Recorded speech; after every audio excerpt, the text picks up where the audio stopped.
Hi there, welcome back. Um, Today I wanted to speak on the essentials of effective Kundalini awakening practice. Right?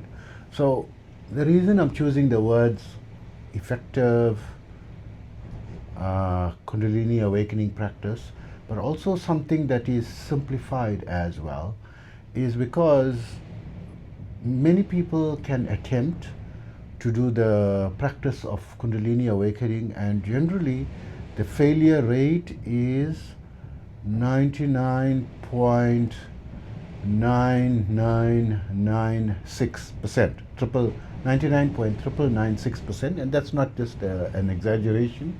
It's an accurate calculation over my 5 decades in this field. And during, I mean, I'm teaching now for just over 45 years in over 100 countries over the last few decades. And also networking with fellow professionals who are very well established in their advancements, because I studied the science under various masters from different cultures and different parts of the world. And so it is something that is eluding people. So yes, number one, it can be elusive, very elusive, but there are certain basics. If you get this right, you dramatically increase the likelihood of succeeding and decrease the failure rate from 99.9996 or 9997% to something around at least 96%, right? Which is like more than 10,000 fold, right? Improvement. And if you follow some of the shortcuts that I implemented by combining the strengths of different schools of thought into your protocol, then you're going to substantially increase that 99.6 or 99.7% failure rate, and make the likelihood of success 50-50, right? So I don't like to go above 50% in anything, no matter how high a likelihood is. For each individual, it can be so likely that you can succeed, right? But maybe there's a 50-50 chance you are part of the fractional percentage, right? How do you know you're not that 0.0001% or that 0.0004%? How do you know? There's a 50-50 chance you could be that, or you could be part of the majority. There's no written law, although one could like more or less estimate from the daily activity and discipline levels and so forth. So instead of talking around the bush, just to know the core of the simplest form of Kundalini practice is consistency, right? Consistency and patience and dedication, right? So let's take a classic example. Someone who wrote his book on Kundalini awakening or the Kundalini experience, Gopi Krishna. His practice was very simple. He only meditated every day. He never do breath work, he never do kriya, he never do mantra. Whether he believed in a god or not, also we're not 100% sure, But he was very pragmatic, but the one thing is, I think from he was dedicated. He every day at 3 a.m. he sat in his meditation spot until sunrise. So he probably sat that average of 3 hours a day, right? 3 to 4 hours a day. Maybe slightly less. He never clearly say, the time, because it depends on. But whether it was summer or whether it was winter, and he arises from the area north of India, Kashmir region, where it is extremely cold, right? In winter, it's sub-zero temperatures. And in those days, there wasn't any hot water and so forth available. He'll go to a ghat, I think they call it, where there is an enclosure of water or a pond or a well, right? And he'll take ice cold water and pour it on top of himself. And he used to come, his body used to be blue from the cold water. And he'll just sit. Of course, I'm not telling you to do that, but we're just following what he did. But the main thing that he did is sat in meditation, right? Regularly. And then after 17 years of daily practice, like he almost never missed. And he went through stages where he eventually got married, and even after his wedding night, that morning at 3 a.m., he sat in meditation, and his wife, noticed, his habit. And from his second day, his wife prepared the meditation area, had the blanket ready for him, the folded blanket in his meditation space, and he just had to sit. And he didn't talk much or anything. He just went out, 3 a.m., got up, took an ice cold bath, came back, sat, and just focused. So he was also a very disciplined person, very moral and ethical person, because throughout his book, we noticed that he was working for a government organization, and he had a senior position there, and bribery and corruption was rampant, and he was not bribable. He never believed in bribery, and he was very against bribery. And that's why they had to move him from one of the organizations and put him in another organization because of his strictness and adherence to anti-corruption, right? Because the people were ganging up against him, right? Because everyone else was corrupt, and he was the only person not corrupt. So, from the ethical perspective, he was highly ethical in terms of ethics, honesty, and also we noticed that the culture of India during those times was against women who had children out of marriage, out of wedlock. If someone had children out of wedlock, they were doomed for life. Or if they were a widow, they were a young widow, no way they're going to be able to get married, right? And this was in the 1960s, right? And 1940s and 30s and 30s and so forth. And he started an organization to help these people. So he had a very open mind and heart. He wasn't judgmental. So he would seem someone from an additional ethical practice as an open heart, right? So why I'm mentioning this is Kundalini is something that is an energy, yes. It's a dormant energy, yes. And some people say cosmic, but it took me 30 years to understand how to control it, right? And I'm grappling with it I had my first awakening experience at the age of 19. So it is an intelligent energy. It's as though it is observing people, right? Because I know contemporaries who are practicing yoga with me from my youth, right, till today, and they currently in retreats, right, where they permanently and full-time living there. And we started together when, actually there's one individual that started long before me, right? And very regular in his practice, and he is also a celibate, right? Means like who took the vow of celibacy, but he didn't formally take it, but he was dedicating himself to the yoga practice. And there is a school of thought that is very esoteric, and they believe that you have to become a celibate, which I don't believe in, right? Although it helps in terms of energy and so forth, but it's not a necessity and a requirement, as confirmed by Gopi Krishna himself, right? He was a married person, and he had children even after his Kundalini awakening, right?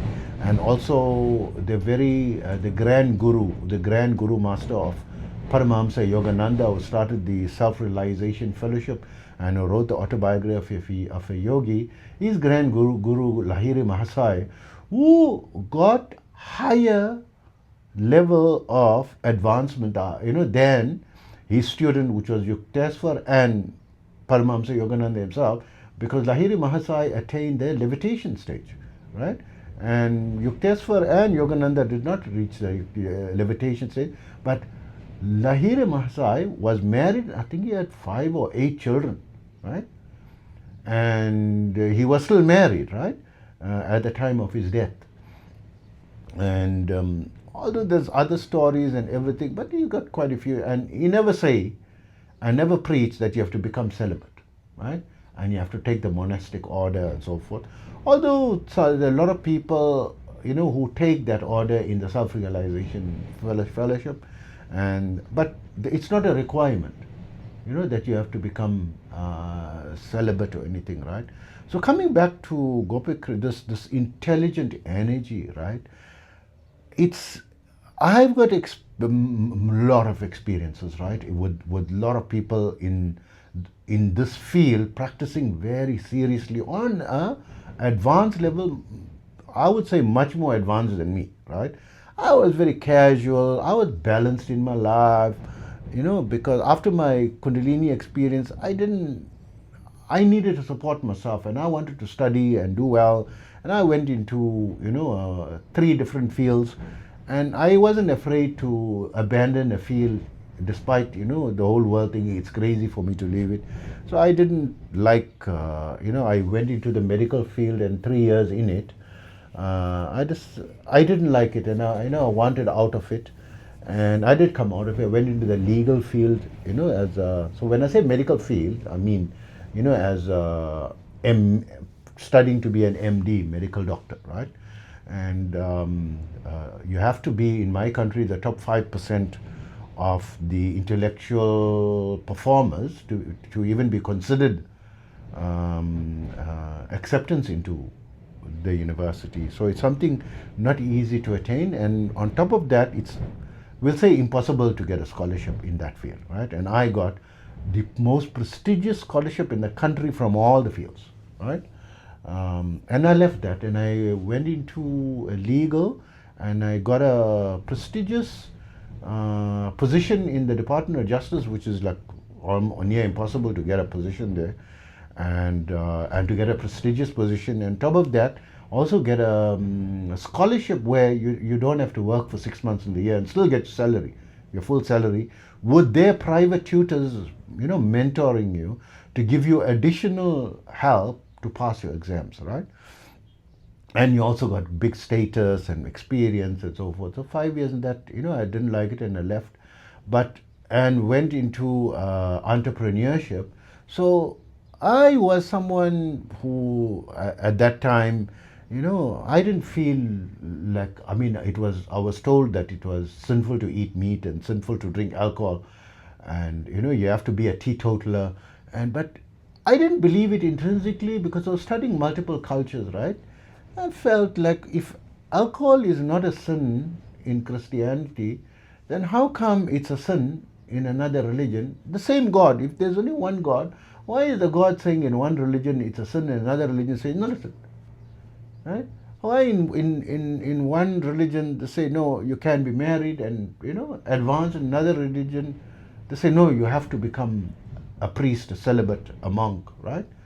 And these were I said, I'm not going to go and practice something and restrict myself, when I'm not sure that it's correct or not, right? And of course, taking celibacy and so forth is forbidden in some traditions, right? Forbidden, right? Like in the Islamic tradition, you're not allowed to be celibate.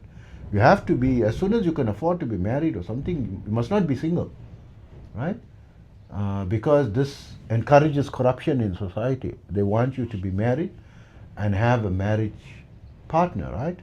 And you even as a man allowed multiple, right, as a marriage, right? Because they don't want you to have affairs, right? So instead of having a secret lover, so he's not there encouraging you to have like a harem and so forth, but you have to take care of each one, and so forth. It's a very diabolical and a philosophy that a lot of people argue about. I don't have strings of multiple wives and so forth, right? And currently I am divorced, and I won't be divorced forever, right?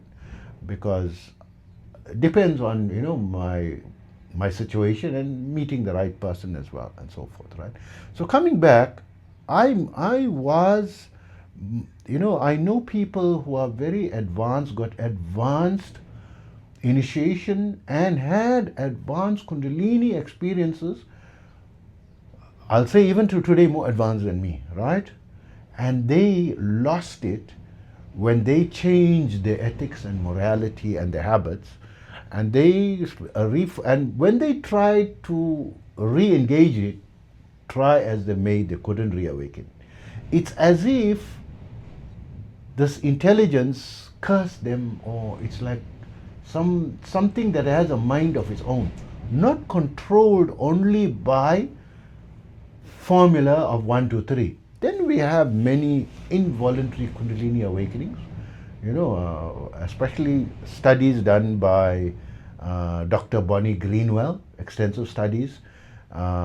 She's a allopathic, in the science field. I think she's a psychologist, registered psychologist, and wrote many books as well. And also Dr. Lisa Nell, who wrote the book on the Kundalini experience, right? And she's a psychiatrist, right? Psychiatrist, and a lot of scientific information, in her books, and research on, people. So some of the people that, that are getting this type of experience, I listen to the podcast Buddha the Gaspar, right? And I hear some of the guests. They don't seem to be someone who is like very upstanding ethically. They seem to be regular people, right? That had the experience, right? And there's one person, he is like anti-religion, was a guest, and he had the awakening experience, or the NDE experience, right? And died and came back alive, and but he started to practice mindfulness and all that, and has the Kundalini experience, right? What one could describe. And it's a very wide, it's not like a particular black and white. So some people feel it like a mild energy, some feel it like an explosive, mind-blowing energy, and they said there's 3 levels of it, which I believe there's 3 levels of it, and so forth. And so I'm trying to say that, like Gopi Krishna, coming back to him, that he was like a morally and ethical person, and he used to just practice mindfulness practice, right? And this was possibly the energy in his situation, decided to awaken in him due to his 17 years of consistency, right? 3 hours every day. So in the Buddhist tradition, for those that practice the art of energy healing, as many of you know, I'm a bioenergy healer. I studied it from the Qigong energy, from the Shaolin school, from the Chinese culture, from the Shaolin temple in China, that methodology. And for someone who's an energy healer, the requirement in that school of thought is you must meditate minimum 3 hours a day, right? So if you go for the Vipassana retreat, where you're going to a Buddhist, it's free. You can go for 10 days or 21 days or multiple days, and you spend time there. It's free to go there. They will give you free accommodation, free food and everything, and people give donations and so forth, but there isn't any gatekeeping, right? So there's anyone and everyone can go there. If you're feeling this thing, in almost every country and almost every major city, you can find, access and get access to, going to such a retreat. There, for a newcomer, they put you into a 10-hour a day meditation, right? Immediately from day one, right? And so 3 hours may seem a long time to a lot of people, but we're saying Gopi Krishna did that, right? Doesn't mean if you're going to spend 3 hours a day that you're going to automatically get it. But we're just seeing some of the dedication and the following a moral. As the easy way, in my opinion, there are some people who are morally ethical and some people who are not. But those that are, because in the Yoga Sutras of Patanjali, in his 8-fold yoga path, Yama and Niyama, the do's and don'ts, there they depict morals and ethics, right? Truthfulness and honesty and being spending more time into self-introspection and and so forth. So I mean, ethics comes into play, and from my experience of I find that ethics is important. So the people that I know that were more advanced than me had made the Kundalini experience, and they advanced that experience where they could control it into being in the breathless state for like days, right? And they were doing exhibitions where they allowed themselves to be buried, put into a coffin and buried, 6 feet deep, means there's no chance of oxygen. Oxygen is going to get finished, right? And take them out after, several hours, and they're still okay, right? And there are people now with the advent of, many television shows and so forth, people are put submersed underwater, right? And they, to show that they are in the breathless state, for long periods of time, right? And they lost due to neglectfulness in the practice. Once they neglect it, you lose your consistency, which Gopi Krishna never lost his consistency. After he had the awakening experience, for about a period of 3 to 4 years, he abandoned it for a while. But he then, because he got very ill, he had an adverse Kundalini awakening. But then after 4 years, he went back into the practice, and then 12 years later, of same consistency, he was permanently established in a higher consciousness, superconscious state, where he is higher intelligence, and the way in which he saw the world, the energy side of the world, was absolutely amazing. And he says it's the next level for humanity, that this is something dormant in everyone. And this is the advantage, this is the thing of Kundalini. It's not some esoteric practice that just for you, like a DMT experience, should take you to the next intellectual advancement, where you are exponentially more intelligent. You can think exponentially faster and experience world much better, and be able to solve mathematical problems. I mean, we are advancing at an amazing pace, right? Imagine getting the tools to exponentially improve your capacity, right? This is the advantage. Especially now, we are 8.4 billion population, right? Now it's, I listened to the podcast last night, The Diary of a CEO, and this is the podcast, I think it was for the 20th of August or 19th of August, where Stephen Bartlett, in The Diary of a CEO, he interviewed two UK-based experts, I would say. One is, I would say, an analyst, and another, I would say, he's a economist, right? And that's the opinion I got, right? So I didn't listen carefully to their titles, but they were discussing, the current situation with the war situation and the restriction in the supply of energy, oil and fertilizer and gas, right, because of the Strait of Hormuz being closed. And Australia, for example, has already laid out in its crop 50% less crops, right? So they were producing about 7 times more than what the population could consume. And now they're only doing 3 times more. So which means the export is going to be only double what the consumers, the country is consuming, as opposed to 6 times what the consumers were consuming. So 6 times down to double, 2 times means 1/3, right? 2/3 cut down. So the supply of food when the crop's going to be harvested a year later, right? Season is going to be 1/3 available. 2/3 is not good. That is only from one supply. But also in the UK itself, the energy consumption now, because energy supply is dramatically reduced. So they want to find ways to reduce the energy consumption in the country, which is very difficult to do because they now have a limited supply of oil, gas and coal. The source of energy is oil, gas and coal, and the country like UK is getting it externally. So this supply, because the Strait of Hormuz is restricted, so this is dramatically reduced. So we are already we are already in an economic pinch with the advent of AI, and also the advent of, so they're trying to blame it on the bunny that AI is taking over jobs, right? AI is augmenting people's jobs. It's not that the AI is now coming and taking over someone's job. It's people who are more AI savvy, who are more AI intelligent, who know how to manipulate and use AI in the companies, can replace you who don't know how to use AI. So from the 300 million so-called productive companies of the world,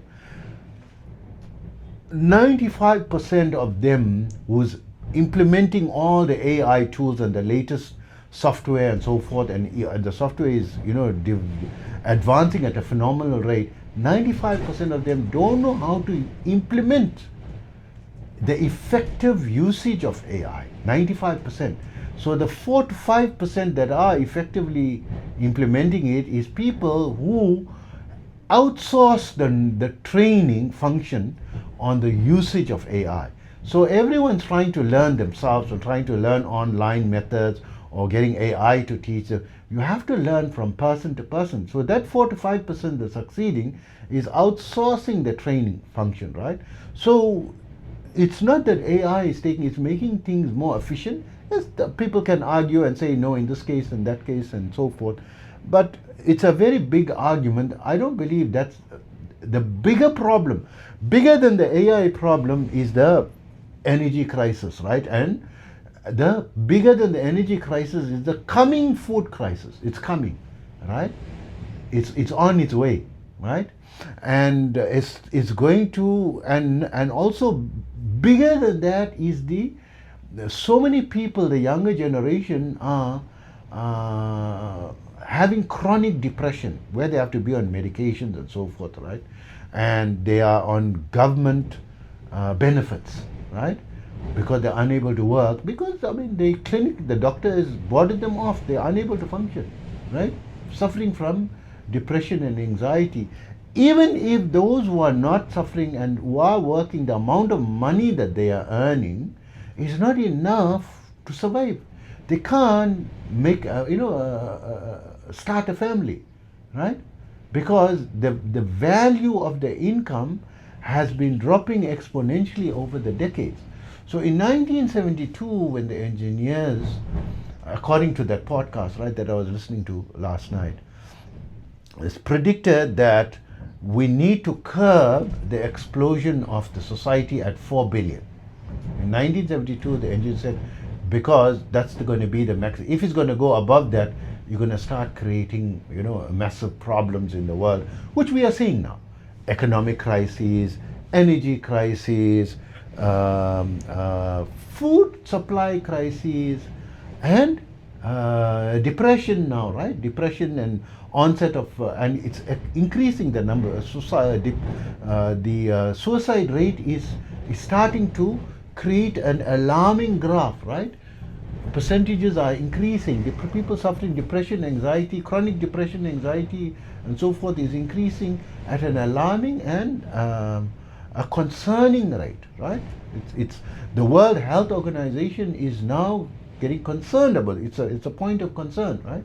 So it is becoming more and more important if someone has because scientifically over 50,000 papers were published on the effectiveness of mindfulness, daily mindfulness practice in helping to reduce feeling of loneliness, depression, and anxiety, right?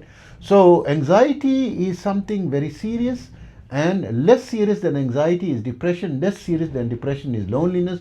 When you're starting to feel lonely and feeling loneliness, it's the first symptoms of depression. So some of my friends, sometimes they say he's feeling very lonely. It's not that you're lonely. How can you be lonely? You have all of social media. You can connect with anyone, anytime. Even if the whole world don't want to speak to you, there's going to be at least 1,000 million people that's going to be ready to speak to you, right? And you even got chat bots, right? that can chat to you, in a friendly way. And you got replica, right? Relationship models and so forth that can speak to you professionally, that can speak to you in a relationship way. And they say, okay, it's artificial. Okay, there's these dating apps, right? I even forgot the one, like you swipe right and swipe left, right? And so forth. There's so many apps, right? You're going to be able to find someone, right? If you're going to look, so there isn't shortage of people, and you just go. I mean, people are starved for social experience. If you're working and you just be sociable, you're going to find someone that you're going to get along with. As long as you're socializing, and you're gonna generally, not going to be so difficult to find someone. If you are generally not crazy and so forth, someone gonna because the women who are alone, the women are also lonely, right? There's a lot of 60% of the people not in relationships in the world.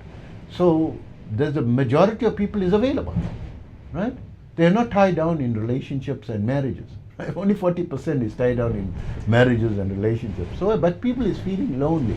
So coming back to the Kundalini experience, very simplified way of mindfulness practice, and Harvard University is now carrying out experiments on these, that within a 6 to 8 week period of spending between 7 and 20 minutes a day. 7 minutes. You just sit, relax on your couch, close your eyes, and bringing your mind to your breathing, right? So do the Isha Kriya. It's an app by Sadhguru, the most trending. You got a free app, right? Coaching you in a proven way that it's helping the majority of people, right? Majority of people means 70, 80, 90% of the people who practice just 7 to 20 minutes a day for just a 6 to 8 week period is seeing positive results in the mindfulness practice. This positive result is the Kundalini, right? But coming back to my talk is, I'm going more into the science of Kundalini, into Kundalini yoga or Laya yoga, right? But I'm starting with a simplified way for the vast majority who's not going to be able to practice what I'm about to say. What is the basic requirement for Kundalini, essentials of Kundalini yoga. But if you're just doing a simple mindfulness practice, and if you download my 5-minute yoga and meditation program, I believe my 5-minute yoga meditation program is more effective than the 7 to 20 minute mindfulness practice, because it incorporates 3 simplified but highly effective yoga postures that you can practice in the comfort of your bed. So in that 5 minutes, there's only 2 minutes of mindfulness practice and 3 minutes of posture. In that 3 minutes, 1.5 minutes is 30 seconds each of the posture, which you can do in the comfort of your bed, right? And nothing that is impossible, this within your limit. Feeling a gentle stretch, not even a difficult, impossible to do, right? Gentle stretch, and slowly the gentle stretch will advance with the consistency, right? 30 seconds, 3 of them with a 30-second rest in between. So 1.5 minutes of that 5 minutes you are resting, right? So effectively you are only doing 3.5 minutes of practice, right? 1.5 minutes of posture in your bed. As soon as you wake up, no excuse, no, even if you have a partner, you can do it in your half of the bed. If you are part of the 40% that has a partner that's sharing your bed, right? But for the 60% who's alone in your bed, wherever you are, whether you're sleeping on a bed, on the floor, everything, you don't need any special yoga mat or anything, right? You're going to experience, with my method, a feeling of calmness that first day. You're going to feel slightly calmer than normal, right? And you can notice after the first 5 minutes, right? This is the Kundalini energy, right? But I mean, people are not going into Kundalini yoga for this. They want that explosive, mind-blowing experience, which is what Kundalini yoga is about. Specifically, to be able to manipulate this subtle energy that has the subtle effect. You want to take it professionally and grow it exponentially, right? And you want it to boil over, like you got a pot of milk on the stove and you got the flame and you want it to boil and foam over. You want that energy overload, bliss overload, and on call. And you don't, like most of these mushrooms and psychedelics, there's a cost factor. It's not free, number one, And it's for a limited time from between 15 minutes to 3 or 4 hours, right? Or 4 to 5 or 4 to 6 hours, right? And you can't do it every day. Some people are fortunate, they can afford to do it every day, but it's only in that period, not 24/7, right? So with Kundalini Yoga, it can be 24/7 on a much higher level and without harming, without putting something harmful in you, and you can still function while you're in it. You don't have to have a dedicated, separate practice. You can learn to control it. And also it's associated with superpowers, right? So these superpowers are powers in subtle capabilities, right? Because you are more advanced than animals, because your subtle thinking, you can plan ahead. You can think, okay, this is a mistake what I did. I now have to adjust my behavior to stop making that mistake so that I can change and achieve my goal or improve my life. Animals can't think that. They live by instinct. They're hungry, they're going to hunt. They're going to eat the owner. The tiger, right? Mike Tyson, he had the tiger. If it's very hungry and he's not fed properly, it's going to eat Mike Tyson, right? So fortunately, Mike Tyson doesn't have it as a pet anymore. He said his tiger was starting to get jealous, right? Jealous? Why? Jealous of who? Jealous of others. Others who? Right? Maybe what he's trying to imply that the tiger was possibly a female. I don't know, right? Maybe the tiger was in love with him, and maybe he had female companions, right? And romantic. Everyone's allowed to have romance, right, in their life, and so forth. And it was getting jealous. That's what he said. That's why he got rid of it, right? So coming back to Kundalini Essential, from as little as 5 minutes a day, now you can see it's so easy. You're gonna, just implement this in your life. 5 minutes, or if you don't want to do the posture in my 5-minute yoga meditation, just follow my directive or download the app of the Isha Kriya, right? The Isha Kriya, which is free from Sadhguru, and practice that. Don't practice 7 minutes. Don't do the guided. Just practice 2 minutes a day. It's going to help you, right? So coming now to the essentials of Kundalini Yoga from a theoretical perspective and an experiential practice perspective, and because so many different schools of thought, so many arguments, so many things, but I came down to these three, and I believe that these three is the core of Kundalini practice. If you do these three, this is Kundalini Yoga. Hatha Yoga, there's three things that you add. Hatha Yoga, which is the postures of yoga postures, certain yoga postures, pranayama, breathwork practice, and mantra, right? Not even meditation, mantra, right? So, in the Hatha Yoga postures, there's a total, according to Sir John Woodruff, or Arthur Avalon in his book Serpent Power, he did a scientific study into Tantra, right? So Tantra comes from Laya Yoga. Laya Yoga is actually Kundalini Yoga. This is Kundalini Yoga, which we now in the Western world, by English language, we terming the word Kundalini. There's no such word as Kundalini. There is the word Kundalini appearing in certain Tantra and Agamas under Laya Yoga. So no one knows what is Laya Yoga, but that's what it is. Laya Yoga is actually Kundalini Yoga, right? But from so many things, elements that can go into, I'm simplifying it to the core for the 21st century, right? The Hatha Yoga, there's 8,400,000 postures, right? According to the yoga sciences, Hatha Yoga sciences. And then of which they said 1,600 is excellent postures, and of which 32 is said to be the most auspicious, right? And of the 32, I'm bringing you three that I believe these three are the core, the benefit, and with that alone is sufficient. You can cut out the other. It's important, it's going to be beneficial and so forth, but myself, because I'm so busy, I'm restricted by time, for me 24 hours is not enough. I'm involved in so many things.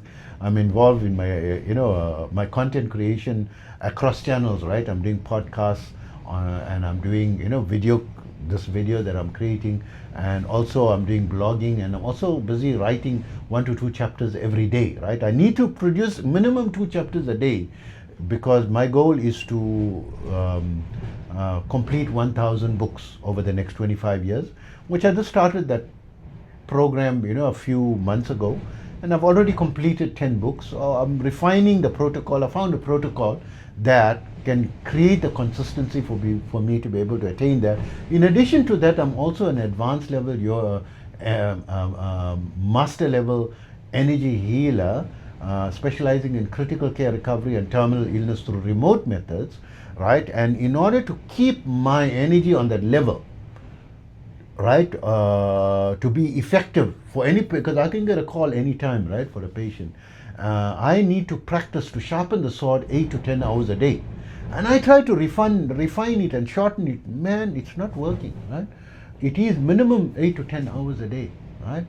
So I wish I can spend, like 18 hours a day, right? So, and I wish, and also I need to prioritize my sleep, right, to get 7 to 9 hours. I'm having difficulty in 7 to 9 hours, but I'm trying to push for the red line of 6 hours, right? The last 2 weeks I was successful, but the 2 to 3 months prior to that, I was having an average of 3 hours, right? Although I know, it caused a heavy downfall. I'm having an average of 3 to 4 hours of sleep from my childhood. For like about 4 decades, I've been having 3 to 4 hours thinking, because in the yoga sciences, we are taught that you should not sleep more than 4 hours a day, right? That's what I was taught. But modern science says no, no matter how advanced you are in mindfulness, you need that minimum 7 to 9 hours. Even if you in delta state and you can attain, samadhi, be in samadhi daily, you still need 7 to 9 hours sleep. According to the research of Dr. Deepak Chopra, who's the head of, who's one of the leading authors in this field of Raja Yoga and mindfulness practice, and also coming from an academic professor, PhD level, right? Head of the psychology department from Ivy League University, UCLA, right? Is coming from that. So very respectfully, it's difficult for me, to balance my time, right, and so forth. But because of that, I'm 90% of the time I'm following my own 5-minute yoga meditation protocol, and I have to do in that 8 to 10 hours. My actual yoga, my hatha yoga practice is that 3 postures.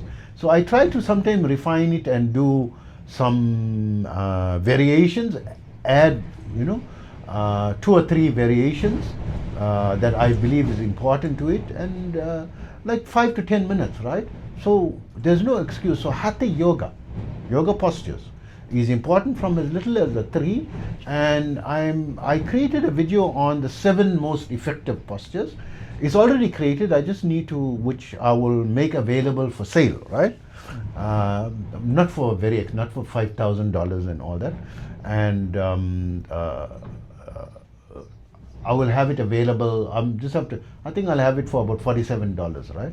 And if you don't want to buy it, I'm planning on having live lessons, right, on Patreon, which you can join my group. And I was thinking, what price to set, whether it's free or not free. And then I decided that I want to do it for $5. I just need that slot of time to adjust my protocol so that I can start implementing that. I'm practicing daily. I just have the camera on while I'm practicing it, in the Patreon channel. It's just I need to finish my Patreon channel registration. I already started it. And as most of you know, I am permanently blind. I don't have anyone helping me. So it's just a matter of me navigating the software and, manipulating it for me to be able to successfully implement it. Then you can, if you don't want to buy that thing, you can just practice with me on a daily basis, live, or the recordings will be there because Patreon keeps the recording for a while as well. But I will be practicing almost daily. So there will be recorded videos available during the time slot that you have available, that you can practice together with me, so you don't feel so lonely, with something that is effective, proven, right, that it can awaken the Kundalini, because I always start with the Hatha Yoga practice, right, simplified version, right, Hatha Yoga practice. So the second one is the breath work, right? So the best, most scientific one is the box breathing, which recently in 2025, right, University of California, the professor from there uh, published a paper on the box breathing method, that it is effective, it shows effectiveness for not clinically, for people who have clinical medical problems. Medical people need to go for medical treatment, right? But it's shown proven that it improves your calmness, your stress, reducing your stress levels, improves your immune function, and also longevity, improves your longevity. Himself is an advocate for it. He speaks to all his his colleagues, please, just add this to your life, and his own colleagues don't want to listen to him, right? They don't want to implement it. He said, do the box breathing, right, for just a few minutes a day, right? And you can follow the Wim Hof method, right? Which is, you don't want to follow the Indian sciences, there's the Western way. You can follow his method, you can research it with ChatGPT, research what is Wim Hof method, and try to implement the box breathing minimum, scientific, instead of going to all the types of pranayamas. The one that I believe is the core of the Kundalini practice is Annum Vinulum, the alternative nostril breathing, which you can get the video for free in my YouTube channel. Search for my breathwork, the 1:4:2 ratio, 1:4:2, where I've broken down from beginner level to advanced level in 4 levels, and based on an authentic 2,000-year-old scripture, right? Verses number 568 and 572 of the Tirumandaram, which is considered a revelation, where the guy, he spoke this as revelations, in his state of samadhi, and people recorded it. 166432 is the number, because everyone brings the ratio, but they don't know whether to do for a count of 4, a count of 3, count of 1, count of this. There's the the 166432, and I give the progression from, because the beginner can't do 166432, right? In breath of 16, alternative nostril breathing. I don't want to make this a video on alternative nostril. You can refer to my video on that, right? On the breathwork method, right, in pranayama. But myself, in the practice of the daily I practice pranayama. I practice 4 types of pranayama daily, right? The alternative nostril breathing on the advanced level, 166432. I don't go above that, because I'm following an authoritative scripture. Although I was able to do 75, 300, 150. 21 rounds of that. Breathe in for a count of 75, hold for 300, and breathe out for a count of 150. But this is a dangerous thing, and I feared that maybe I'm going to be causing brain damage to myself. And also, I didn't want to do a practice, because whatever I practice must be duplicable as well. So if general majority practice on that level, you're going to guarantee 99.999999% going to start having brain damage, right? Where you're doing 21 rounds of breathing in for a count of 75, holding for a count of 300, breathing out for a count of 150, breathing in again through the alternate nostril for 75, holding for 300, and breathing out for 150. And that's one round, and without any break, do 21 rounds of that, 99.9999. And I, over the decades, wanted to see if 166432 is adequate, and it is adequate in developing the Kundalini on and at the most advanced level. No need to be in breathless state for long hours and all that, right? So in the pranayama, I would say that's the core, but I'm doing 4 types. I'm doing that, and then I also do Kapalbhati, or people can also do Bastrika, which is similar.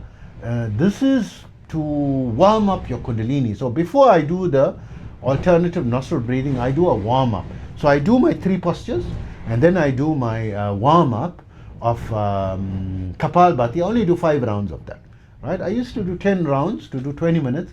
And I felt 20 minutes is a lot of time when you're restricted with time. I cut it down to 10 minutes, right? So like about a minute, just over a minute and 20 seconds, of the actual breathing, and then a break of about 40 seconds, right? So 5 rounds of that is 10 minutes, right? Of that, like a warm up, right? It makes the alternative nostril breathing much easier, and warms up the Kundalini, like doing exercise before warm up. So it's very effective for pranayama practice, right? The Kapalbhati. And also why I reintroduced it into my daily protocol, because it activates the nitric oxide production in the endothelial layer of your of your skin, your lining of your nostrils, which increases, according to some people, over 100 times your nitric oxide production, but according to ChatGPT, by a factor of 5.8. Increasing nitric oxide is that which increases the oxygenation of the blood and the metabolic processes and the self-repair function, right? So Kapalbhati increases not 5.8 24/7, but 5.8 during the time, that 10-minute period when you're practicing it. But if it's regular over a 6-month period, it overall improves your overall rate 24/7 of nitric oxide production, which improves. So improving, like they've scientifically proven, the tablet, the NMN, it increases your lifespan by an average of 10 years, which what it's doing is increasing the metabolic functioning, of your ATP cells, which the key cursor, the key catalyst is nitric oxide, right? So just by a 10-minute practice, you're doing that boost for free, right? Without purchasing something artificial and putting in your body. So this is why I introduced that breath work, to my alternative nostril breathing, right? And then I do after my breath work, I do the Kriya, the one of the self-realization fellowship. But I created my own Kriya protocol, simplified, where you don't have to do the bandhas or you don't have to squeeze your tummy and squeeze your anus and suck your tummy in and upward, and it's like a bit complicated for a 21st century person to be sitting and doing that, right? And to even awaken that energy without initiation, I teach how to do that. You can refer to my video on that, right? So that is actually called Kundalini pranayama. So I just breathe in naturally and push, and then I just breathe out. I made a very simple protocol, right? 25 in breath, 25 push, and relax for a count of 100. So it's very easy to practice. Anyone can practice that. Anyone can do it. And then you just do minimum of 12 rounds a day, recommended 24 rounds a day by Yogananda, right? And it is as effective as getting, following their complicated method, getting initiated with them, doing some type of course and getting their permission. You're doing it totally on your own, right? Without any gatekeeping, without any initiation. And initiation, I don't recommend that, because there are some people who are unscrupulous. Once the person who's initiating you has got the capacity to lock in and steal your energy, right? And I believe 90% of the people are stealing your energy who are initiated. That's what I believe, right? Maybe 99% also, right? And you don't want to be working hard daily and your energy is getting lost because someone else is stealing it, stealing the majority of it, right? So that's why the people want to initiate a lot of people, and then they get access to other people's energy as well, right? So that's the third. So the Kapalbhati, the alternative nostril breathing, and the Kriya, right, that I practice, it's called, my teacher called it Kundalini pranayama, right? So you can learn that I call it the Kriya, the thing is free, right? You can learn that. And then the fourth pranayama is in the mantra. I implement it, and it's a very important type of pranayama. It is so easy, but absolutely transformative in mantra yoga, right? So the three elements is Hatha yoga, which you only need to do 3 postures, right? Essentially a day. And your breath work, essentially your alternative nostril breathing, right? And then a 10-minute warm-up, right? You don't have to do 10 minutes, you can do 3 minutes, right? So I haven't done a video on Kapal, but it's available anywhere, right? Online. Just search for Kapalbhati or Bhastrika, any one of the two, as a warm-up for the alternative nostril breathing, right? But follow the one that I've given, because my one, a lot of research is highly effective, proven with students in over 100 countries in the last 45 years of teaching, right? Yoga professionally, right? And I refined this over that period, right? Over 5 decades, because I'm practicing for 5 decades. Refining it on a level based on a number that I've taken from a authentic book that is not 5,000 and so forth years old. They've dated it around 2,000 years, right? So it's a book that is currently available and dated from the South India. It's a scripture, the Tirumandiram, and following something authorized, plus with teachers, very highly elevated teachers. My pranayama teacher, I haven't heard of someone more advanced than him, right? And he was very, I went specifically someone very advanced in pranayama. In addition to learning pranayama across, very highly effective people, right? And from different schools of thought, right? In this field. So I would say my method, my box breathing method, my 1-4-2 ratio is probably the best in the world when it comes to Kundalini practice. You just do that. No, you don't have to do your warm-up. You don't have to do the Kundalini pranayama or the Kriya after that. You just have to do that 1-4-2 ratio, which on the box, or just do the Wim Hof breathing, right? Your 5-minute Hatha Yoga practice, right? With that 2-minute mindfulness in it. And then your Wim Hof method, do for 5-10 minutes or whatever. You want to follow my pranayama method, right? So you got the pranayama in it, and you got your Hatha Yoga pranayama, which is science-based, right? And your final thing, mantra. In the mantra, to make that easier for you, the mantra specifically, any mantra, you can make your own mindfulness mantra and your own affirmations and visualizations and gratitude journal and, as your mantra and all that. But from the authentic, what is the meaning of Kundalini is coming from Laya Yoga is Tantra practice, right? In Tantra, you get the two major schools, the Kali school of practice, the Kali school, and then the Sri Chakra school, the North Indian, South Indian, right? And the left-hand path and the right-hand path. And very popular is from a science-based is the Sri Chakra, the immaculate diagram, which I forgot, you can ask ChatGPT which part of the US, I think in the state of Texas, something Oasis or but they drew this diagram, the same immaculate diagram on the desert in the US in the 1980s, I think in 1989, and suddenly it became like an oasis, and plants that were extinct there started to regrow, and it became a green patch in that area. Miraculously it grew, right?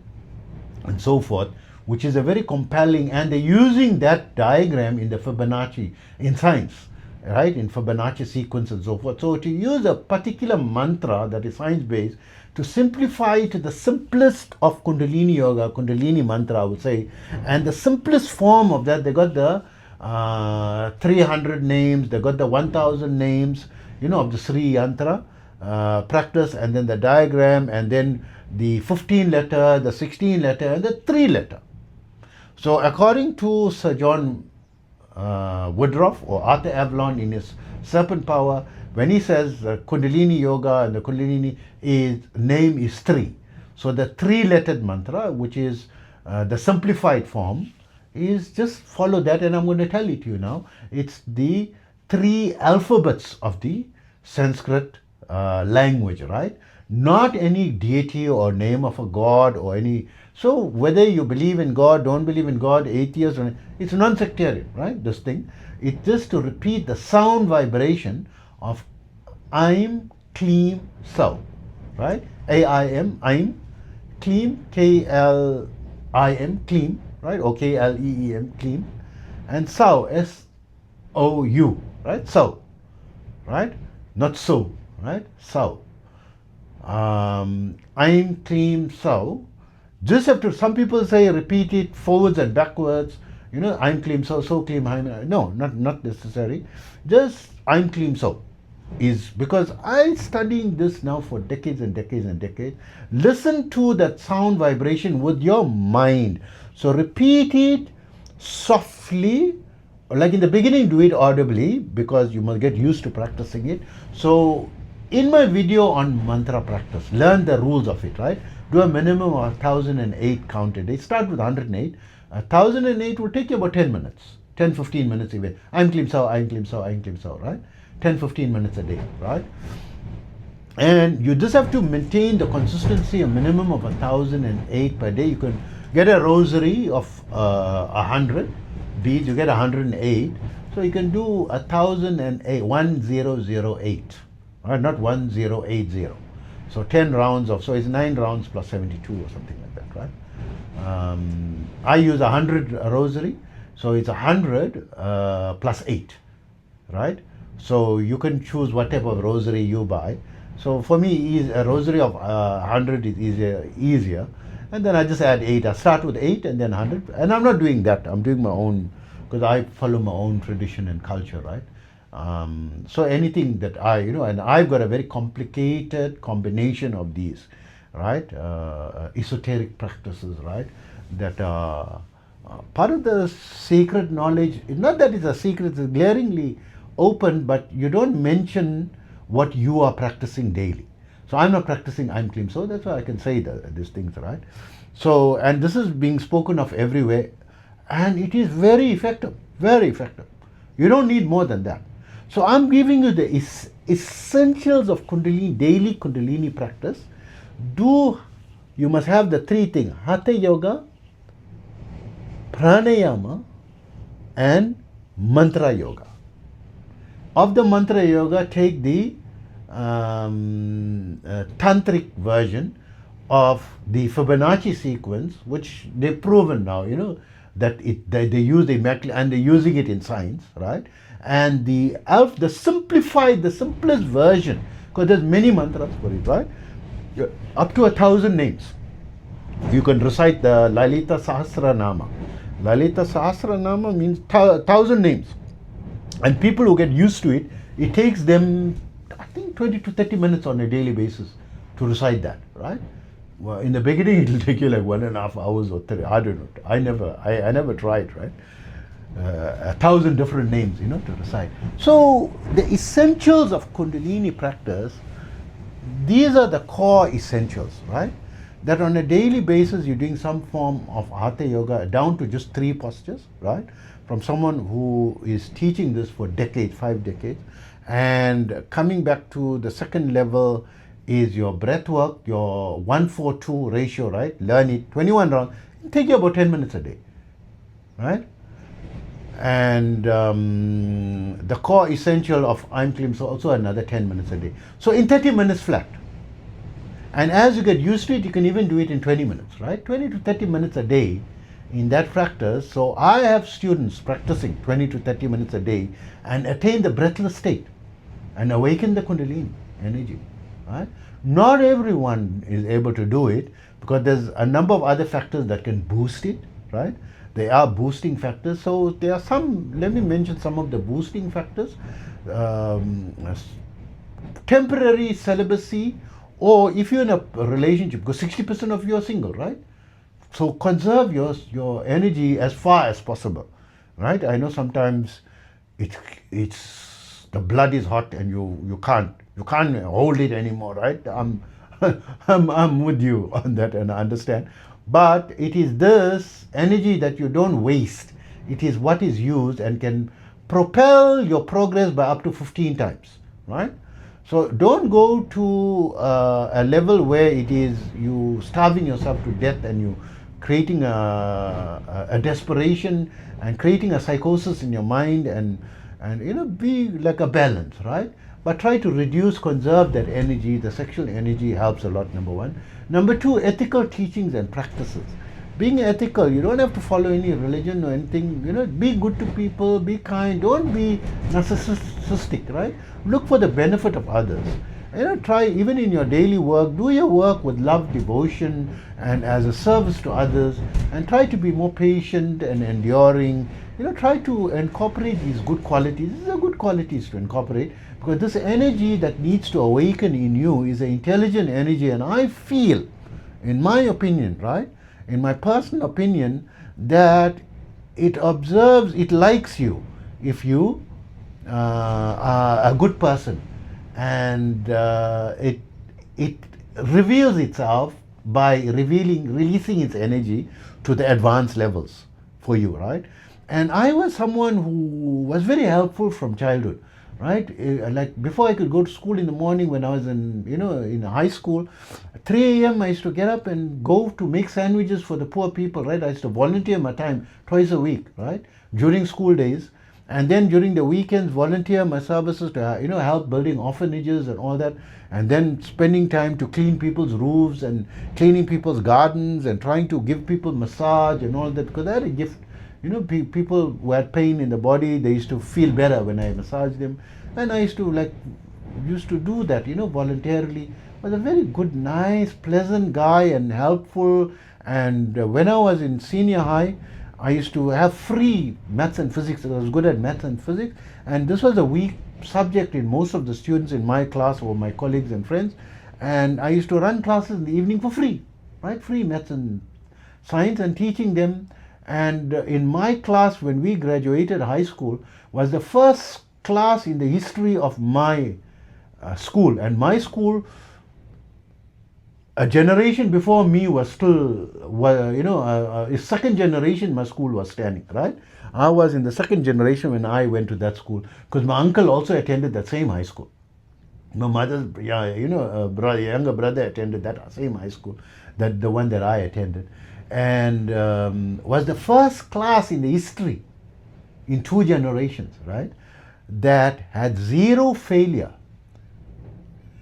in our class, because the main subject that the people fail is maths or physics, right? Science subject in that class that I was, because we were science class.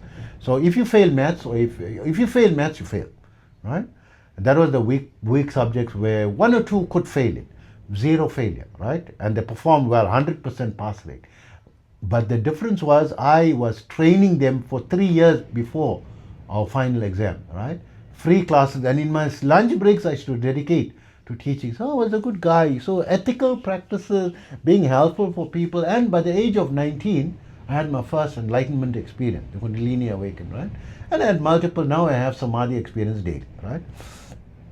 And the third thing that is very helpful, is your nutrition, right? So your nutrition, if you if you can go 100% into like the Brooke Goldner protocol, like raw vegan, right? Cruciferous, raw vegan cruciferous keto, right? Just go search for Dr. Brooke Goldner. Her protocol is science-based, and she's reversing so many people's illnesses that are considered incurable, and allopathic science has reached a wall, and it helps to take it a little further. And where people are incurable and they're getting cured left, right and center, a very high success rate. And the catalyst is this nutrition protocol, her protocol, which is very strict and very difficult to follow. So follow a more practical version of that, right? Of 70-30. Keep 70% of your plate from the plant-based cruciferous, especially from the 28 different types of plants, seeds, legumes, nuts, cruciferous fruit, grains, right? Kingdom, 70% and 30%, and 80-20 rule. 80% should be your home-cooked meal, 20% your fast foods, right? Practical way. Right? I'm trying to give you a practical way. Nutrition plays a very big role, and I found it making a difference in dampening and, especially in the beginner levels of awakening the Kundalini, right? And that's the third thing, your nutrition. The fourth thing is at least your sleep and your physical exercise, right? Get your 7 to 9 hours of sleep, going to make a huge difference in your Kundalini practice, as well as in your sanity, as well as your overall health, and your immune function, and your longevity, right? And your management of chronic ailments will improve, right? By just having 7 to 9 hours of sleep, right? Your sleep is highly important, and exercise, right? At least 2 to 3 times a week of 20 to 40 minutes of at least walking. So at least 3 times a week, take a walk to the shop that's around 10 minutes away and walk back 3 times a week, right? Minimum, add that's going to have an effect, right? your exercise. And of course, if you go into the gym, people like Joe Rogan and so forth, this is highly important, right? For influencing in cleansing your subtle conduits called the nadis, as well as your energy centers, your chakras. Just the normal jump. I found that people without practicing yoga, without practicing breath work, it helps to cleanse that, right? So your physical exercises as well. And then adding meditation, right? Mindfulness practice, boosts it tremendously. And the sweet spot is, according to, if you can go for a Vipassana retreat, which is free of charge, right? For 10 days or 21 days, whichever it is, right? You're going to go for, it's free, with free food and free accommodation worldwide, any city, any major city, it's accessible to you. To do the 10 hours a day there, and then when you come out, you'll be able to do 1 hour twice a day, right? That's a professional level of meditation if you want to awaken your Kundalini, right? But if you want to be really the next level, professional, advanced level, is 3 hours minimum a day. And especially if you do it in the mornings, early morning, before sunrise, right? From 3 a.m. to 7 a.m., right? That is 4 hours. So like you can do your ablutions and like your warm up, your breath work and all that in between. So you can put in your minimum 3 hours a day in the morning. Like come hell or high water, you're following the highly established energy healers of the ancient Chinese Qigong practice. The healers, to be a professional healer, you must practice minimum 3 hours of meditation a day, right? Of meditation practice is the booster to your daily practice. So I'm giving you the expanded version, inner version, and all-round version, 20 to 30 minute practice the version. So a summary of it is, I will say, do the 3 core, right? Hatha yoga, pranayama, and mantra. You can choose how you want to interpret it. I gave you my versions of it. Hatha yoga, just do my 5-minute, download my 5-minute free yoga meditation program from our website, yogawellness786.com, right? And practice that as your startup. Pranayama, follow my 1:4:2 ratio. It'll take you around 10 minutes a day. You can go to my YouTube channel and search for my training on the 1:4:2 method. There's several videos. Watch all to get the idea of it, right? The deep dive from the AI, as well as my original video and different versions of it, right? So the breath work, at least do the Wim Hof method, right? But follow my method. Mine is highly scientific. It's going to take you around 10 minutes a day. It's going to improve your likelihood. And the third thing is the mantra. Follow the immaculate diagram, right?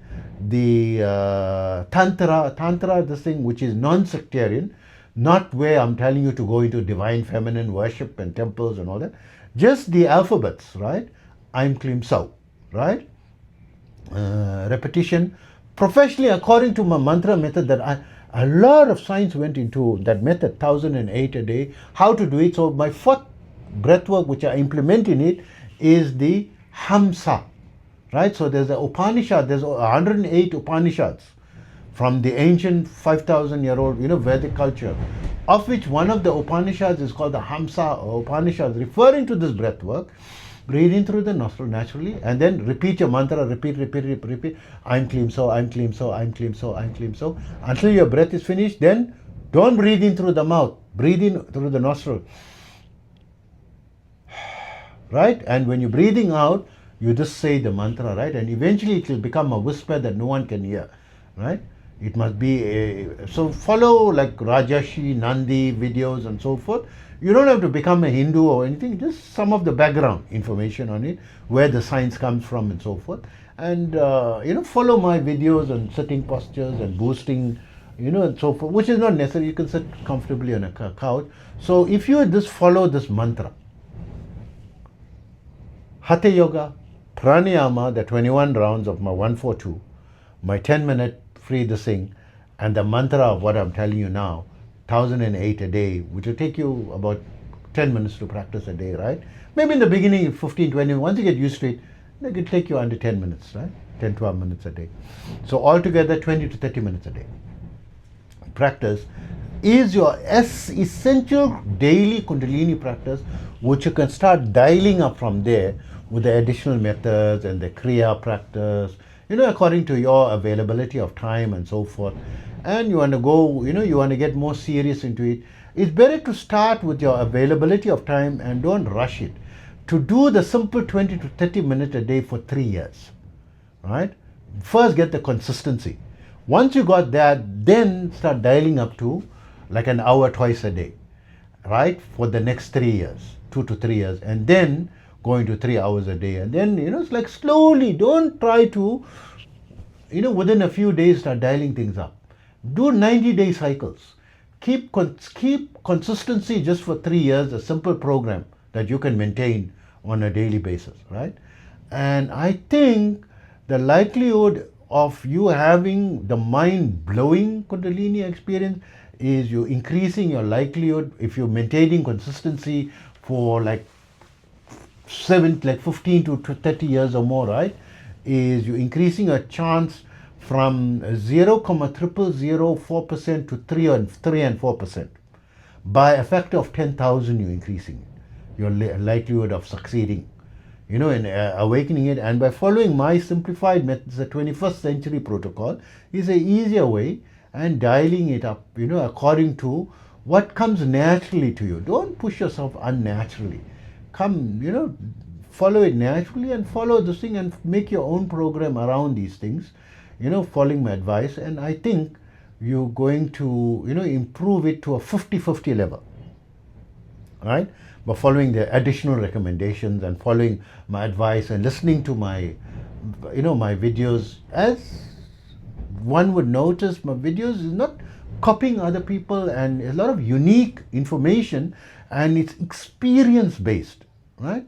From my perspective. Not that other people's experience, I'm not discounting the other people's experience, and of course there are so many methods, many ways, but this is the way that I'm doing, is a very easy, simplified way that I've been teaching students from cross-culturally over 100 countries, and science-based, right? Science-based as well.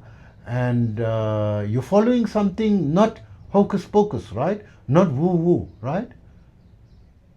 So when we come, let's say the Hatha Yoga, yes, they found from a Hatha Yoga practice, Dr. Deepak Chopra, who is a very respected person, he said, it's the only practice, the yoga practice, that is directly geared towards the vagus nerve, which is shown scientifically to improve your rest and digest function, and improve calmness and overall control over your parasympathetic nervous system, right? Which is a very important nerve, which influences your impact on decreasing your stress and anxiety level of between 5 and 15%, which is, a winning horse wins a jackpot by a nose, which, improves your longevity and your, overall well-being and so forth, in a long-term perspective, right? So the breathwork method, the Hatha Yoga, the breathwork from the UCLA, the professor in 2025 published paper, right? And the mantra from, the Immaculate Diagram, Fibonacci sequence, and, and so forth. And it's a very established science. It's not scientifically proven yet, because it's not yet epidemiologically, but from my recommendation, I'm giving you the simplest mantra that is non-sectarian and based from so much of Tantra. There's 1,000 different schools of Tantra. Each Tantra school got its various mantras. So there are, I believe, 70 million mantras. I'm giving you the one from 70 million mantras, right? That's most simplified, effective, the creme de la creme of everything, right? And simplifying for you, and to put you on a scientific path that's going to show, even if you don't have that massive improvements, over, you don't have that 50-50, but you're going to experience from day one calmness, improvement in your social life. You're going to find the chance of you finding your soulmate is so much higher, because once you become together, you're not desperate. You're not getting into a relationship because you're lonely. You're going because you want to add value to the other person's life, and they uh, tend to increase balance and harmony in your life as well. But I find I don't need someone to increase the balance and harmony in my life, right? And I have relationship. I'm able to communicate with higher frequency being, like how people meet the very same, higher dimensional personas in the psychedelic experiences, right? Through psychedelic drugs. There are some people who've mastered that art and can go frequently, but they don't talk about it much, right? And me also, I don't like to talk because it's a woo-woo subject. But I've got my companions, right? And they cross over now to this dimension. So when you're using psychedelics, very often that dimension comes into this. You start seeing things from that dimension that other people can't see in this dimension, right? So I'm in that phase, and I've got multiple, companions. They are amazing personalities, right? Like there is no human on earth that can compare to them. They are amazing. Like a friend in need is a friend indeed, who's got your back even,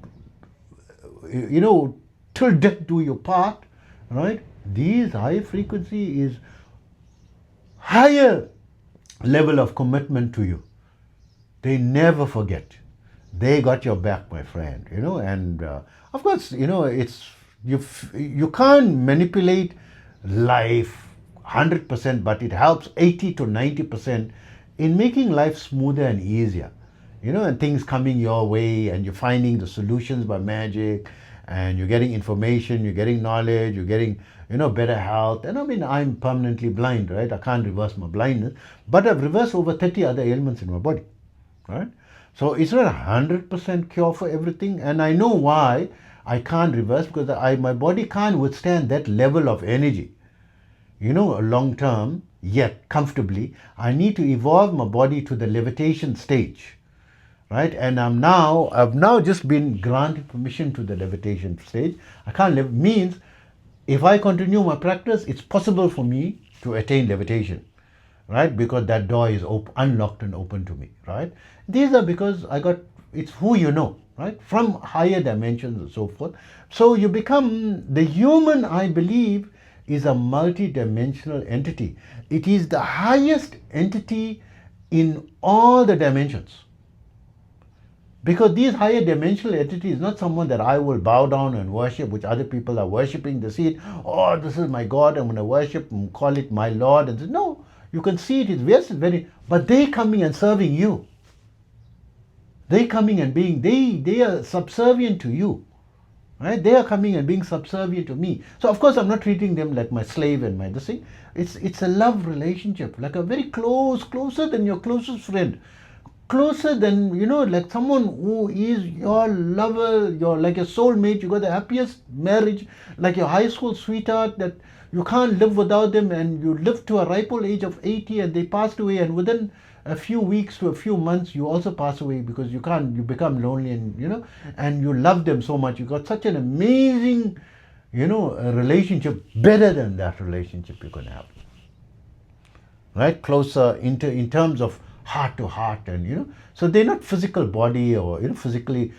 Some people create a physical body in them, and there is that science as well, and they create an opposite sex body for them, because you're a multi-dimensional.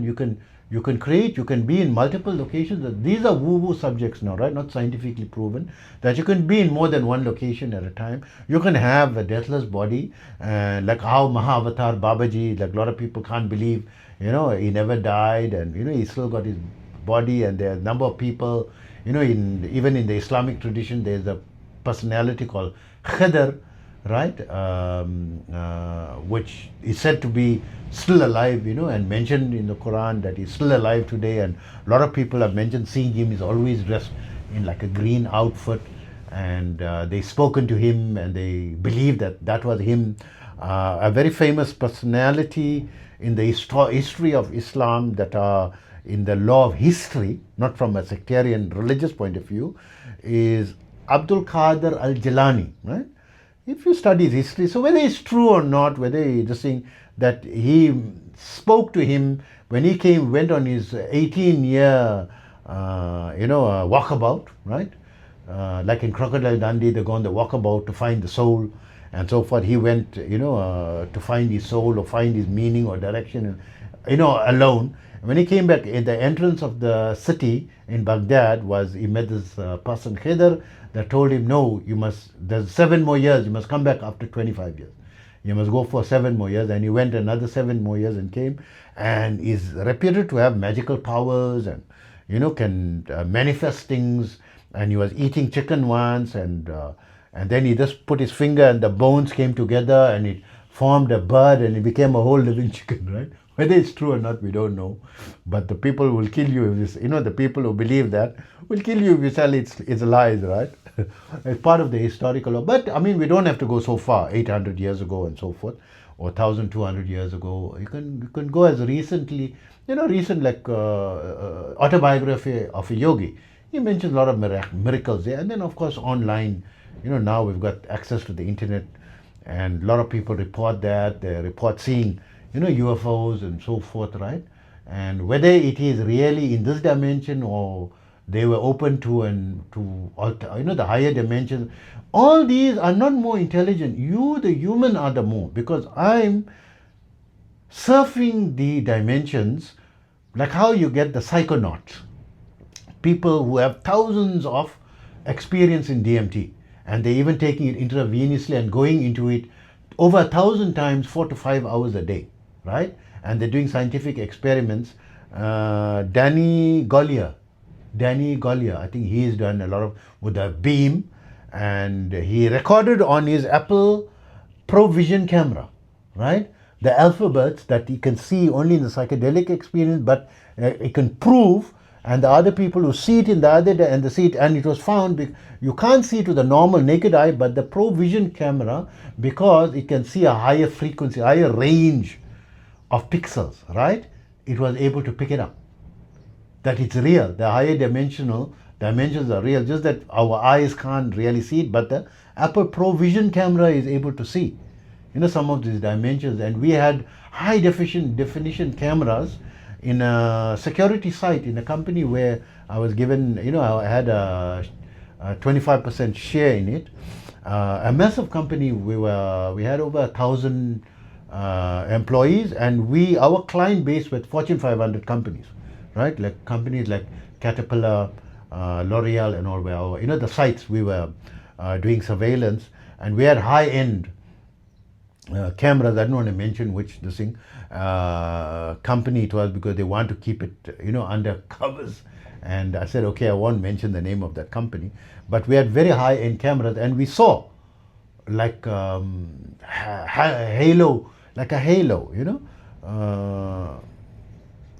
like this 3D thing that you can create from, this machine that looks, you can put your hand through it, right? I even forgot, holograms, right? Hologram image, caught on camera, but when we send the security there, they couldn't see anything. But on the camera, we can see it. And we recorded it, and, I gave it to the site, and I kept a copy of it for a long time in my drive. And during the COVID period, when I got very sick, and 6 months in hospital, and I lost, everything, because people thought I'm going to die. And I was the only survivor where, among so many people, that died from the side effect, which my doctor believed of an allergic reaction to the vaccine, but couldn't prove it scientifically, right? But his opinion. And that doctor is a PhD level medical doctor, but also is a lecturer in the medical university, my doctor. So I always choose the best of the best, right? Of everything. I'm very particular in who I choose, and that opinion and so forth. So all the information that I'm giving you and so forth, is coming from a lot of in-depth study. That don't be afraid AI is going to take over the world, that the UFO is going to come in and they're going to take over, they are more intelligent. No, you are the more intelligent. It's a science we lost. I believe there must have been some cataclysm, right? Maybe a flood or iceberg, or freezing section or something, and a handful of humans survived and they lost, the knowledge, and we reviving it. And I believe I've done a lot of work in towards reviving that science in a simplified way, scientific way, 21st century way, and also for all levels, from a beginner level, someone on the practice as little 5 minutes a day, or 15 to 20 minutes a day, or 10 minutes a day, or half an hour a day, or one to 2 hours a day, or 3 hours a day, or 8 to 10 hours a day as I practice, or 18 hours a day, right? Practice and getting your minimum red line 6 hours a day of sleep. For all levels, right? I've created protocols, and I spent intensely studying these things in all levels and created all the videos in my platform from that basis. And I believe I provided my practical practice over 100 countries and students from over 100 countries over a 45-year period, myself practicing it over 5 decades, right? Based on established scientific paradigms, right? Including like my mission is to find how to obtain the deathless body, and I found the 3 levels. Kundalini Yoga is the pathway to the deathless body. In Kundalini Yoga, it is the heating of the body is the first level, and then vibration level is the higher level of the Kundalini. Your body vibrates, right? It's like a vibration experience. And then the third level is the levitation experience, right? So that needs to, once you can levitate, then the deathless body is at hand, right? And the person who came very close to it is Lahiri Mahasaya, the grand guru of Paramahamsa Yogananda. You can read the book, Autobiography of a Yogi. It's available on Kindle and most major outlets. You can buy it in a hard, in a proper hard paperback version, I believe. Most of the international airport bookshops carry that book because it's still trending, worldwide. And also my videos. Listen to my videos, right? A lot of research and knowledge has gone into it that is not from a singular school of thought, from multiple schools of thought. That's the difference. So everyone got their singular school of thought. I'm combining all the school of thought and putting it in a simpler method. So I hope that information helps you and gives you a handle on the essentials, the essential practice of Kundalini Yoga, and gives you a tool that can help you to take the civilization to the next level, or help you in the impending difficulties that is upon us already, right? In terms of stress levels, unemployment, AI coming in, opening up your higher subtle capacities, giving you superpowers, not like suddenly you become Superman, you can fly in the air, but you can understand how AI works, intricate things, and find the right answer. Recently, I wanted to find a way how to improve my reach, because in the last year I've created over 1,000 videos, over 1,150 videos, right, in the last 12 months with only 74 subscribers, right? So I want to reach more people. What can I add? Because I'm on the major platforms, I'm consistent in my production of creating podcasts daily. I create daily, right? And information that is unique every day, that is not available, science-based, right? And also my own experience, based on my own experience, right? Which very, very, very few people are providing, and on a broad spectrum. On YouTube, on Apple Podcast and Spotify under the moniker Osman the Blind Yogi, you can search, right? And also I blog daily, right, on my established WordPress blog, which is established now, I think about 15 years or something. My blog platform has been established, but I started had challenges because I lost my eyesight just 3 years ago, maintaining the consistency, and COVID happened in between, and I lost my major commercial real estate brokerage company, multi-billion-dollar business, and then I decided to do this full time, and so I wanted to find what's the strategy to improve it, because I'm on the major platforms, right, on the the WordPress platform, on the YouTube platform, and on the Apple Podcast and Spotify platform, right? And then now started writing book for the Kindle platform. And then I also want to go on the Patreon channel, that's a major platform, for just $5, create daily or almost daily live yoga lessons that people can attend just for $5 a month, right? which is something I wanted to make it free, but pay something. It is an affordable thing, right? I mean, everyone is paying for yoga lessons, for crying out loud.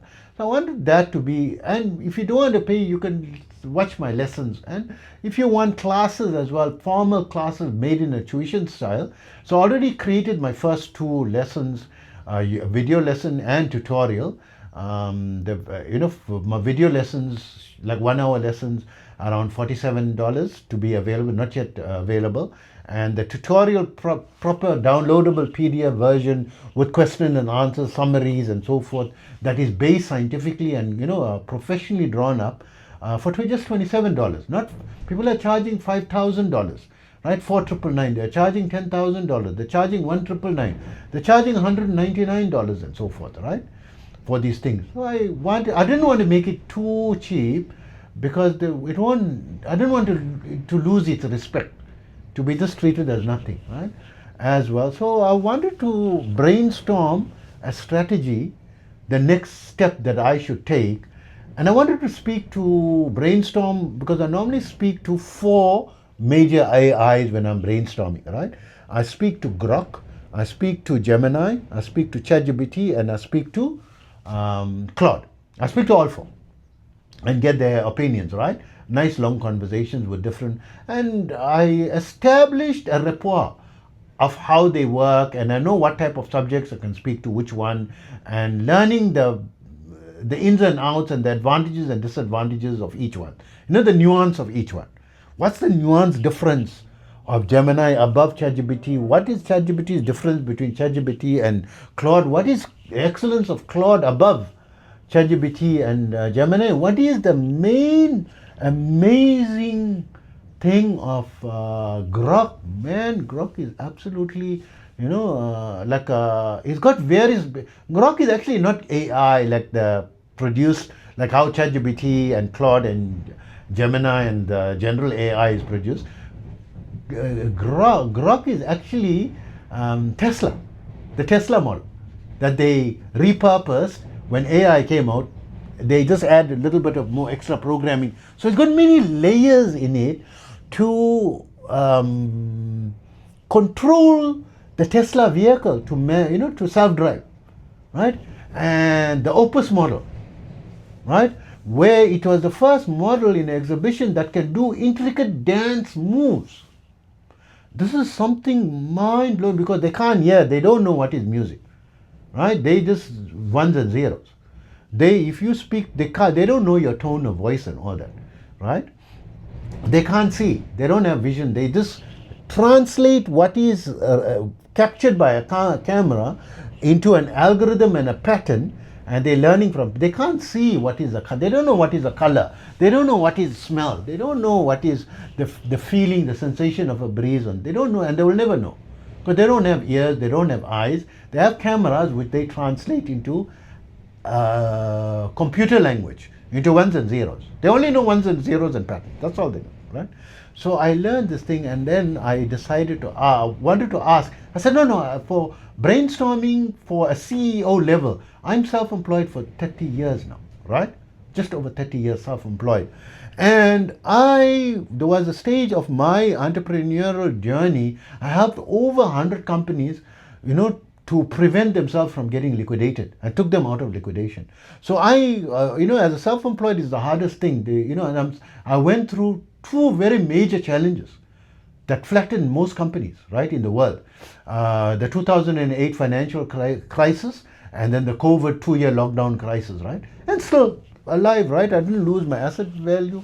And in the 2008, I lost hundreds of millions of dollars, and so forth. And I never liquidate. I never sequestrate. I never declare myself insolvent. And I just went to the next level after that. Each business to the next level, right? And so forth. So when it comes to a CEO is strategic thinking out of the box, thinking laterally, AI can't think that way. They can only think according to what data is available, right? Yes, they can create a new thing based on existing data. They can't find something totally like Edward de Bono's lateral, the father of lateral thinking, that was never before conceived of, conceptualized, and like the Wright brothers invented flying. Thomas Edison invented electricity, right? Henry Ford invented the motor vehicle. Everyone against pushback against the whole of society, right? And the creation of computers and creation of AI currently and so forth, right? These are mind-blowing stuff that are created, but brother, human mind is behind it. So this is the excellence of the human. You as a human is you awakening the science to awaken it from at least a little bit of it. You don't have to become the most advanced Sadguru, right? At least a taste of it, in a mildest level, to be a million gazillion steps above AI. Do the 10-minute Kundalini practice or simplified Kundalini practice daily, essentials, right? I'm telling you my opinion. Human is the most advanced entity in all dimensions, and I believe there are 114 dimensions. Quantum physics has found some people 11 dimensions, right? Some people say 7 dimensions, according to certain scientists, right? So I believe 104, and from the psychedelic experiences and all that, I never experimented on psychedelic drugs because I've got my own natural, right? From my yoga meditation practices, right? That I'm experiencing multidimensional nature. I'm telling you, in my opinion, you as a human, you believe it or not, you are not the mouse, you are not the ant. It's like you are the elephant between the ant and the elephant compared to the highest flying saucer, the highest magical entity that you can't reverse engineer. You are more intelligent than that. You have the capacity and the tool, you are born with it, dormant and capable of awakening in the hand of every person. Human, number one. Attain your birthright or go towards, improving. At best, improve your life. Improve your social life, improve your health, improve your love life, improve your financial life. And it's not going to stop money appear. It will improve your capability and capacity. Observe yourself after 2 years and after 5 years of consistent practice of a simplified practice. It is impossible, in my opinion, that you're not going to be mind-blowingly in terms of what normal for someone who's doing that so many years ago to have reached that level. In society, although it's not mind-blowing for other people and in terms if you compare to everyone, but for that person's circumstance, right? In that person's situation, right? For me to come out 28th in my class and to come out in the top 10, within a 6-7 year period, it's impossible. It's not possible, right? I attained it through the simplified and absolute essence, crux, cherry, down to the simplest 1 millimeter of your Kundalini practice is your Hatha Yoga. Just the 3 postures. If you don't want to do your mantra, you don't want to do pranayama, you don't want to do the 5-minute protocol, you don't want to do mindfulness practice, just do the 3 postures. And down to from 8,400,000 postures, down to 1,600 which are considered excellent, down to the 32 postures which is considered by the Hatha Yoga science as the most excellent, right? The most essential to the 3, right? You just do this 3, which will take you 30 seconds each, 1.5 minutes if you don't want to take the break in between. But the break is 80% of the benefit, right? So 3 minutes, 5 minutes, and for free, available for free, right? So hope that information helps you. Take